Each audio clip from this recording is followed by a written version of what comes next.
이제 정리 2로 넘어갑니다. 우리는 다른 것 없이 자신에 의해서만 파악될 수 있는 것이 아닌 자연인 일부인 한에 있어서 작용을 받는다. 자신에 의해서만 파악될 수 있는 것은, 즉 자기 원인으로 존재하는 것은 실체 또는 신을 의미합니다. 따라서 우리는 신 또는 실체가 아니고 자연의 일부라는 관점에서는 능동적이 아니라 수동적일 수밖에 없다는 뜻입니다. 증명을 해야 되겠죠. 우리가 단지 부분적 원인에 불과한 어떤 일이 우리에게 생길 때, 우리의 본성의 법칙에서만 이끌어낼 수 있는 일이 아닌 어떤 일이 우리에게 생길 때 우리는 작용을 받는다고 말한다. 작용을 받는 것을 다른 말로 뭐라고 표현하죠? 수동적이다. 수동적인 경우는 어떤 경우에 일어나죠? 우리가 확실히 알지 못할 때 일어난다고 했죠. 그러니까 외부에서 우리의 본성의 법칙으로만 이끌어낼 수 있는 어떤 일이 우리에게 생긴다면 우리가 그것을 완전히 알지 못하니까, 전지자가 아니니까 우리가 수동적이 될 수밖에 없다는 것입니다. 그러므로 우리는 다른 것 없이 자신에 의해서만 파악될 수 있는 것이 아닌 자연인 일부인 한에 있어서 작용을 받는다. 우리가 자연 전체라면 모든 것을 알 수가 있죠. 자연 자기 자신에게서 일어나는 거니까. 근데 자연의 일부이니까 나 일부 이외에, 내 본성 이외에 일어나는 것에 대해서는 이해를 못하니까 수동적이 될 수밖에 없다는 것입니다.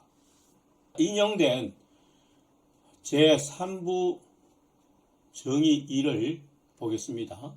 우리는 타당한 원인으로 되어 있는 어떤 것이 우리의 내부 또는 외부에서 발생할 때 우리의 본성만에 의해 뚜렷하고 명확하게 이해될 수 있는 어떤 것이 우리의 본성에서 우리의 내부 또는 외부에서 발생할 때 나는 우리가 작용한다고 말한다. 즉 능동적이 된다는 것입니다.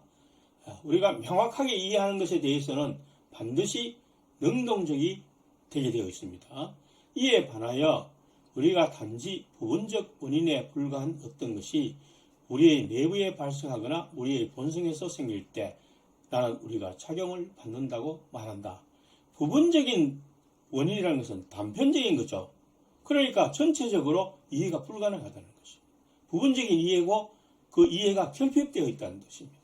그러니까 우리는 수동적이 될 수밖에 없는 것입니다. 자, 그것이 제3부 정의 2를 확인해 봤습니다. 인간은 자연에 존재하는 사물의 일부이므로 사물에 대한 단편적인 이해밖에 할 수 없다.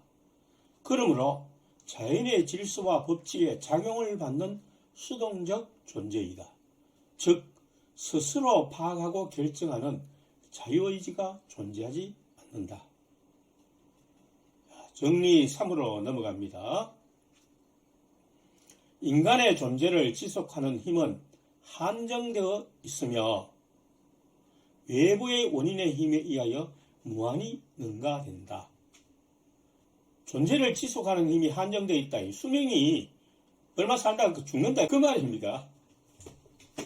그러니까 그렇게 수명이 끝나는 이유를 원래부터 그렇게 정해져 있다 하는 그런 측면보다는 물론 그렇게 표현할 수도 있습니다. 경우에 따라서.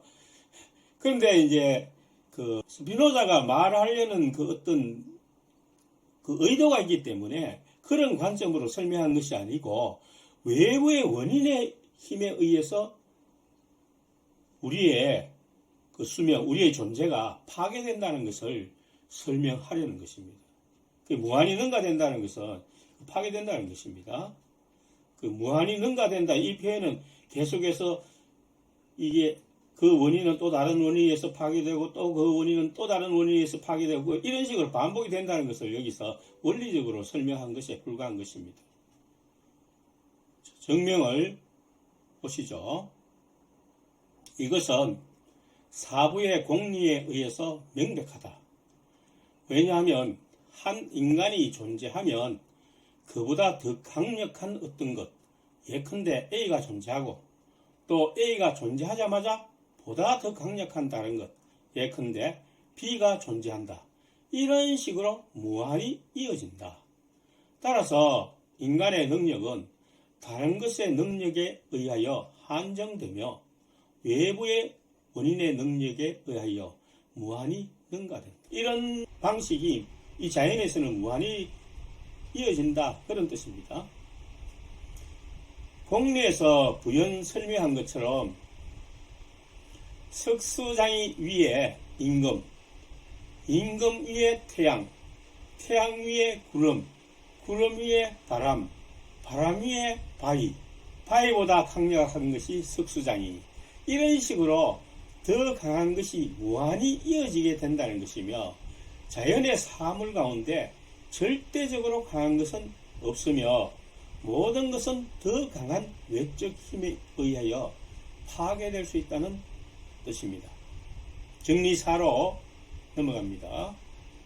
인간이 자연의 일부가 아니라는 것은 불가능하며, 또한 인간이 오로지 자기의 본성에 대해서만 이해될 수 있는 변화만을 경험한다는 것은 불가능하다. 자, 우리는 스스로도 이해하지 못하는 일이 하루에도 수없이 많이 발생하죠. 정명을 보도록 하시죠. 괴물이 사물 각각이 그 말입니다. 따라서 인간이 자신의 존재를 보존하는 능력은 신 또는 자연의 능력이 아닐 수 없지만, 즉 우리의 고나투스는 결과적으로 봐서 신에게서 온 것이죠. 자연에게서 온 것입니다. 우리는 신 또는 자연의 능력이 무한한 한에 있어서가 아니라 인간의 현실적 본질에 의하여 설명될 수 있는 한에 있어서이다. 그러므로 인간의 능력은 인간의 현실적 본질에 의하여 설명되는 한에 있어서 신 또는 자연의 무한한 능력, 즉 신 또는 자연의 본질의 일부이다. 이것이 첫 번째 점이다. 또 다른 점이 계속된다는 것을 알 수 있겠죠. 자, 인용된 정리를 봅시다. 제1부 정리 24에게는 신은 사물이 존재하게 하는 원인일 뿐만 아니라 사물의 존재를 계속하게 하는 원인이기도 하다. 그러니까 신이 존재하지 않으면 사물이 존재할 수가 없고 생각조차 될 수도 없고 단 1초도 유지가 될 수 없다. 그런 말입니다. 제3부 정리 7은 각각의 사물이, 괴물이 자신의 존재를 끈질기게 지속하려는 노력은 그 사물의 현실적 본질 이외에는 아무것도 아니다. 그러니까 우리가 볼 때 사물이 계속, 특히 생물에 있어서 보면 살려고 막 찾아다니고 도망가고 먹을 것 찾고 하는 이런 모든 노력들은 보면 그 자체가 본질일 뿐이라는 것입니다. 그 사물이 가지고 있는 본질, 그 곤충이 가지고 있는 본질, 또 그 사람이 가지고 있는 본질이라는 것입니다. 그 외에는 어떤 다른 것으로 설명될 수 없다는 것입니다. 제1부 정리 34. 신의 능력은 신의 본질 자체이다. 자, 이것은 기본적 공리죠, 공리. 정리 34에서 공리를 새로 설명한 것에 불과한 것입니다. 인간의 현실적 본질이란 신의 무한한 능력에 작용을 받는 관념적 관점에서가 아니라 인간의 실제적 본질 자체를 이루는 것입니다. 제3부 마지막 부분에서 능동적 기쁨과 욕망을 다루었죠. 따라서 인간이 자기 본성을 유지하려는 코나투스가 신의 능력에 애속된 것은 사실이지만 신의 작용을 받는 면의 관점에서가 아니라 그 인간의 능동적인 면에서 그러하다는 것입니다. 다음으로 만일 인간이 오로지 자기의 본성에 의해서만 이해될 수 있는 변화만을 경험하는 것이 가능하다면 인간은 멸망할 수 없고 필연적으로 항상 존재할 것이라는 결론이 나온다. 그러니까 인간이 겪는 모든 일이 자기가 이해되는 측면에서만 이루어진다면 그것은 인간이 아니라 신이라는 얘기죠. 그렇게 될 수가 없다는 것입니다. 불가능하다는 얘기입니다. 자, 그것을 증명해야 되겠죠. 자, 우선 인용된 정리 4와 정리 6을 살펴보겠습니다. 사물은 외부의 원인에 의해서가 아니면 결코 파괴될 수 없다. 여러 번 다루었죠. 각각의 사물은 자신의 능력이 미치는 한 자신의 존재를 끈질기게 지속하려고 노력한다. 그러니까 모든 사물은 이런 코나투스를 능동적으로 실현하려고 신이 부여했다는 것입니다. 이해될 수 있는 변화만을 한다고 하는 것은 정확하게 아는 한 능동적이 되고 따라서 외부의 원인에 의한 수동적 파괴됨이 있을 수 없고 자기의 본성을 유지하려는 노력은 계속되므로 지속적으로 존재가 가능하다는 결론이 나온다는 것입니다. 그리고 이러한 일은 유한한 능력을 가진 원인에서 또는 무한한 능력을 가진 원인에서 생길 수 있는 다른 변화들을 자신에게서 제거할 수 있는 인간의 능력에만 근거하거나 인간이 단지 자기 보존에 도움이 되는 변화만을 경험할 수 있도록 자연이 모든 괴물이 치유하는 경우에 자연의 무한한 능력에 근거하지 않으면 안 된다. 두 가지 경우에 대해서 가정을 하고 있죠. 그러니까 이와 같이 모든 것을 이해하는 변화만을 겪는다면 인간이 신처럼 영원히 존재할 수 있다는 결론에 도달되는데 이것은 두 가지 경우에 해당되는 거죠. 즉 이와 같은 능력이 인간 자체에 존재하거나 앞에서 설명한 거 전자, 다음 후자는 신의 무한한 능력의 개입으로서만 가능하다. 이 두 가지 경우에 대해서만 생각해 보면 된다는 것입니다. 그러나 처음의 경우는 불합리하다. 즉 처음의 경우란 이와 같은 능력이 인간 자체에 존재할 수가 없다는 것입니다. 정리 3에 의해서 그 증명은 보편적이면 모든 괴물에 대해서 적용할 수 있다라고 하는데 정리 3을 살펴봐야 되겠죠. 그러므로 인간이 오로지 자기의 본성에 의해서만 이해될 수 있는 변화만을 경험하고 따라서 필연적으로 항상 존재하는 것이 가능하다면 죽지 않고 항상 인간이 지속이 가능하다면 그것은 신의 무한한 능력에서 발생하지 않으면 안 될 것이다. 그러므로 인간은 무한하다는 결론이 내려질 것이다. 즉 인간이 신이 되었다는 얘기나 똑같은 뜻이라는 뜻입니다. 항상 존재하는 것이 가능하다면 그것은 신의 무한한 능력을 발휘하는 것밖에 안 되는 거죠. 그러나 이것은 부조리하다. 그러므로 자신이 타당한 원인이 되는 변화만을 인간이 경험한다는 것은 불가능하다는 것입니다. 증명 방법이 기류법이죠. 거의 스피노자는 기류법으로 설명하고 있고 대부분의 그 철학적 정리들은 다 기류법적으로 설명이 되고 있습니다.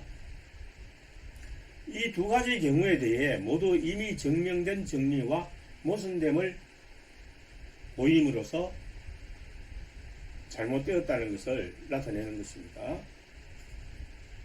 전자는 인간 능력이 자체로 무한하다는 것은 정리 3에 위배되고 후자는 신의 무한한 능력의 관점이 아니라 인간의 현실적 본질에 의하여 설명하는 관점에 국한시키므로 이 또한 가정에 위배된다.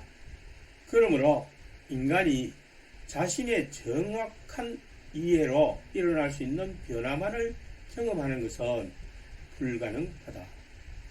다시 쉽게 말하면 인간 자신이 전지자도 아니고 또한 신의 전지적 관점에 의해 인간이 사물을 파악하는 것이 불가능하기 때문입니다.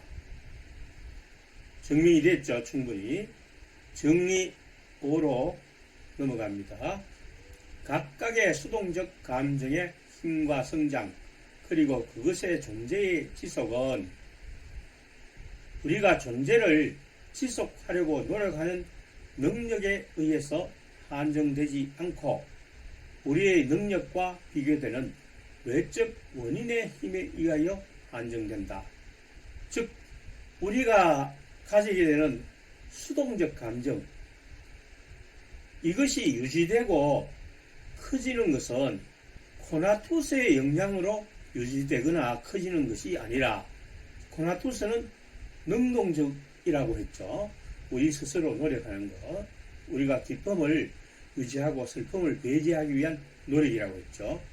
이것 때문에 수동적 감정이 유지되거나 커지는 것이 아니라 다른 외부적 원인에 의해서 수동적으로 제한을 받는다는 것입니다. 정리해야 되겠죠. 수동적 감정의 본질은 우리의 본질에 의해서만 설명될 수 있는 것이 아니다. 즉 수동적 감정의 힘은 우리가 존재를 지속하려고 노력하는 능력에 의해 한정될 수 없고 오히려 필연적으로 우리의 능력과 비교되는 외적 원인의 힘에 의해 한정된다. 외부적 원인이 우리를 제한시키는, 우리를 수동적으로 만들게 하는 그 원인이라는 것입니다.